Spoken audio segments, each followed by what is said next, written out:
சுந்தரகாண்டம் படிக்கலாமா?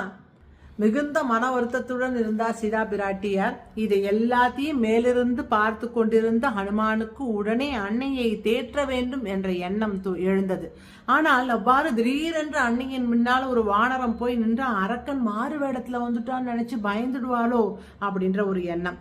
எதிர்பாராமல் ஒரு வானரம் எதிரில் நிற்பதை பார்த்து அலறிவிட்டால் எல்லாரும் எழுந்துடுவாங்களே, பிறகு அன்னையின் தனியே பேச முடியாதே. இப்படி யோசித்த அனுமார் என்ன செஞ்சார் தெரியுமா? முதலில் சீதையின் நம்பிக்கையை பெற வேண்டும் என்று நினைத்தவராக சீதைக்கு மட்டுமே கேட்குமாறு பின்வருமாறு சொன்னார். ராம் ராம் ராம் என்று ஜெபிக்க ஆரம்பிச்சார். சோகமே உருவாக இருந்த சீதையின் செவிகளில் தேன் வந்து பாய்ந்த மாதிரி ஆயிடுத்து இந்த ராம நாம ஒளி. எங்கிருந்து வருகிறது இந்த குரல் என்று சுற்றுமுற்றும் பார்த்தார். மானை போல மருண்ட விழிந்தன அவளுடைய கண்கள். தொடர்ந்து அனுமார் இதெல்லாம் சொல்ல ஆரம்பிச்சார். என்னென்ன? இஷ்வாகு குல திலகமும் பராக்கிரமசாலியும் நீதி நெறி வழுவாதவரும் ரிஷிகளின் குணத்தை ஒத்தவரும் தான தர்மங்களில் சிறந்தவருமான தசரதரின் சக்கரவர்த்தியான மூத்த குமாரனாகிய ஸ்ரீராமன், தந்தைக்கு மிகுந்த பிரியமானவர், சகல சாஸ்திரங்களையும் கற்று தேர்ந்தவர், வில்வித்தையில் அவர் நிகர் அவரே. தனது தந்தை கொடுத்த வாக்கை நிறைவேற்றுவதற்காக தனது பத்தினி மற்றும் சகோதரரோடு காட்டுக்கு வந்தார்.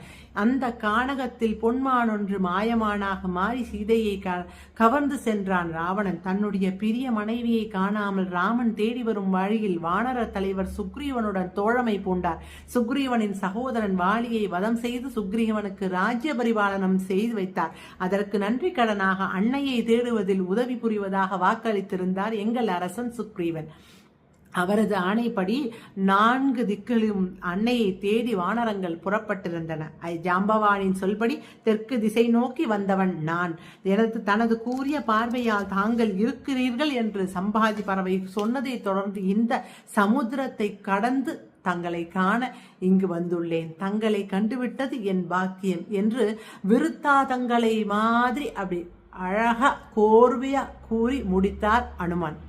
இப்படி அனுமான் கூறி முடித்ததுமே சீதையின் முகத்தில் சந்தோஷம் அப்படியே பீறிட்டது. மாறி மாறி தோன்றியது.